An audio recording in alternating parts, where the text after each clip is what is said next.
हरे कृष्ण कृष्ण कृष्ण हरे हरे, हरे राम राम राम हरे हरे। गुरु ब्रह्मा गुरु विष्णु गुरुदेव महेश्वर, गुरु साक्षात् परम ब्रह्म तस्मै श्री गुरवे नमः। जय गुरुदेव। पाठ करছি শ্রীমদ্ ভাগবত গীতা ত্রয়োদশ অধ্যায় প্রকৃতি পুরুষ বিবেক যোগ, শ্লোক নাম্বার 32। অনাদিত্বা নির্গুণাত্মাৎ পরমাত্মায়মব্যয়ম শরীরস্থপি কৌন্তেয় ন করতি ন লিপ্যতে। অনাদিত্বাৎ নিত্যত্ব হেতু, নির্গুণাত্মাৎ নির্গুণত্ব হেতু, পরম জড় প্রকৃতির অতীত, আত্মা আত্মা অয়ম এই অব্যয় অব্যয়, শরীরস্থ অপি দেহ থেকেও, কুন্তেয় হে কুন্তিপুত্র, ন করতি কিছুই করে না, ন লিপ্যতে লিপ্ত হয় না। অনুবাদ। ব্রহ্মভাব অবস্থায় জীব তখন দর্শন করে যে অব্যয় এই আত্মা অনাদি, নির্গুণ ও জড় প্রকৃতির অতীত। হে কুন্তেয়, জড় দেহে অবস্থান করলেও আত্মা কোনো কিছু করে না এবং কোনো কিছুতেই লিপ্ত হয় না।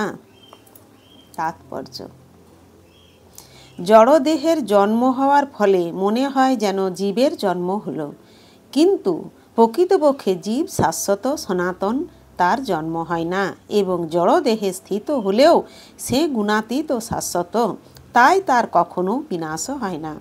স্বভাবত সে আনন্দময়, সে নিজে কোনো রকম জড় কার্যে নিযুক্ত হয় না।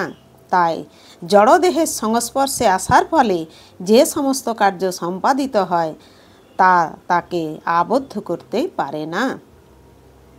হরে কৃষ্ণ কৃষ্ণ কৃষ্ণ হরে হরে, হরে রাম রাম রাম হরে হরে। এবার আমি পাঠ করছি শ্লোক নাম্বার 33। যথা সর্বগতং সূক্ষ্মদাকাশং নোপলিপ্যতে, সর্বত্রাবস্থিত দেহে তথাত্মা নোপলিপ্যতে।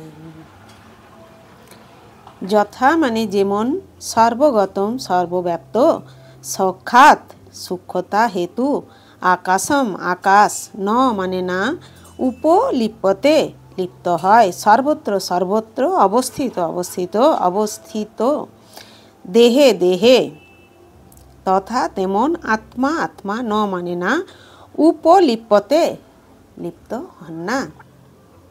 অনুবাদ। আকাশ যেমন সর্বগত হয়েও সূক্ষ্মতা হেতু অন্য বস্তুতে লিপ্ত হয় না, তেমনি ব্রহ্মদর্শন সম্পন্ন জীবাত্মা দেহে অবস্থিত হয়েও দেহধর্মে লিপ্ত হন না।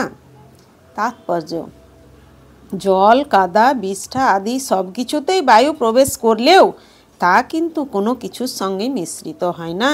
তেমনি জীবাত্মা যদিও নানা রকম দেহে অবস্থান করে, তবুও তার সূক্ষ্ম প্রকৃতির প্রভাবে সে সব কিছু থেকে পৃথক থাকে। তাই জীবাত্মা যে কিভাবে এই শরীরে যুক্ত থাকে এবং এই শরীরের বিনাশের পর সে যে কিভাবে এই শরীর থেকে চলে যায়, তা জড়চক্ষু দিয়ে দর্শন করা সম্ভব নয়। জড়বিজ্ঞানের মাধ্যমে কেউই তা বিশ্লেষণ করতে পারে না। হরে কৃষ্ণ কৃষ্ণ কৃষ্ণ হরে হরে, হরে রাম রাম